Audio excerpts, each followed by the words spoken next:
Now, as we know, the winter months are notorious for making it difficult to do your winter cycle training, and the colder temperatures and shorter daylight hours make it harder than usual to keep motivated and get outside for extended periods of time.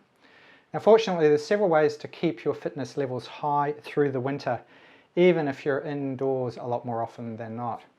Now, in this video, I'll explain how the winter months can benefit your cycle training if you're willing to adjust your routines accordingly. Now, I'll be outlining some of the most effective ways to build your fitness during the winter months so that you can hit spring in top form, ready for an even more awesome summer of riding. So here's tip number one: jumpstart your base cycle training. Now, many cyclists undertake base training during the off-season to build their foundation. These are long, low-intensity rides are typical to build their base in this period of winter cycle training. It means building up the underlying foundations or aerobic fitness from doing longer rides. And that's why we get so much benefit from doing these, so that we can then focus more on our high-intensity sessions when the sun comes out in spring. Unfortunately, many of us do not have the time or opportunity to ride as much as the World Tour riders do. And when we do get out on the bike, we want to make sure that it serves a purpose and we're getting something out of these sessions that we're doing. Now, if you've only got an hour to train, then going out for a 1 hour E1 endurance ride may not necessarily be the best use of your time. Now, that's not to say that base kilometres aren't pointless. They are very important, and they do have the added bonus of helping us psychologically. Sometimes you just need an unstructured spin with your mates to get you through the week. Now, it's critical to remember that everybody is unique, and solely concentrating on base training may sometimes result in a negative outcome. For instance, if you do too much base training, you might get good at riding at one speed. So you may want to mix it up a little bit with some sprints and some high intensity efforts, just to top off your other fitness levels as well. So here's tip number two: include indoor cycle training as part of your winter training. Now, doing an indoor training session is where it's at if you don't have the time to waste during the winter months doing your winter cycle training. The indoor trainer, for example, enables you to get a high intensity workout done. You don't have to worry too much about the weather stopping you from working out in this particular case. Now, you can get a great session done on an indoor trainer, and it lets you train at a really high intensity with no distractions. Now, the trainer enables you to get a great workout without worrying about traffic on the roads or anything else. Now, indoor trainers can be used by both beginners and serious riders, as they can really help improve your technique as well as build up your endurance levels for longer rides outdoors when the weather gets better again.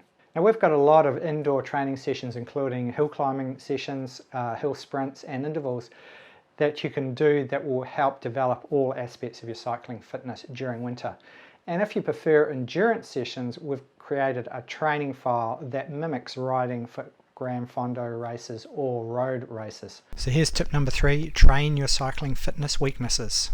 To become a better all-round cyclist, you should train on your weaknesses during your winter cycle training. However, remember your goal and their relevance to what you're working towards. Now, for example, if you're a good time trialist but a terrible sprinter, you might struggle to achieve your goals if you purely work on your sprinting.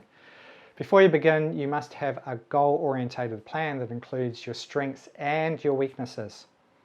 Now, remember not to forget this point, otherwise you may end up detraining your strengths and they become weaknesses as well. Now, to improve your sprinting, you might want to add some weight training and sprint drills to your routine as well. However, be careful not to overdo it. Too much of a good thing can have a negative impact on your body. You may want to consider hiring a coach for feedback on what is working and what isn't. And that's where obviously we can help you. So here's tip number four: do off-the-bike strength training. Now, many cyclists do some strength training during their winter cycle training. Although strength and conditioning training is often overlooked, it can have a huge benefit in your performance and everyday life. Now, you may want to include it up to 3 times per week in your workout program during the off-season. Now, developing core strength and injury prevention is the primary goal here. You want to develop a greater range of flexibility and stronger muscles, ligaments, tendons and joints. And this will result in fewer injuries and longer durability as you increase your volume and intensity in the summer months. Now, I urge you to check out our 30-day trial membership that gives you access to all of our off-the-bike strength training sessions. So here's tip number 5, rest if sick or tired. And make sure you take some time off to rest if you're sick or tired during your winter cycle training. You should rest if you're not feeling 100%, and the number one piece of advice here is not to stress out if you can't ride your bike. The best thing to do if you don't feel 100% is to take a few days off the bike and recover. The worst thing you can do is to push through it in the long term. You'll do much more damage. And also taking a mental break is just as important as a physical break after the racing season or your big season for last year's finished. So here's tip number 6, keep your cycle training interesting during winter with cross training. Now if you're a cyclist who can't ride without future events or races to look forward to during the winter, try something new like mountain biking, cyclocross or gravel rides. They can be all great alternatives to your daily riding. And just ensure that you stay within your riding abilities. You don't want to end up crashing or falling off your bike, resulting in more time off the bike.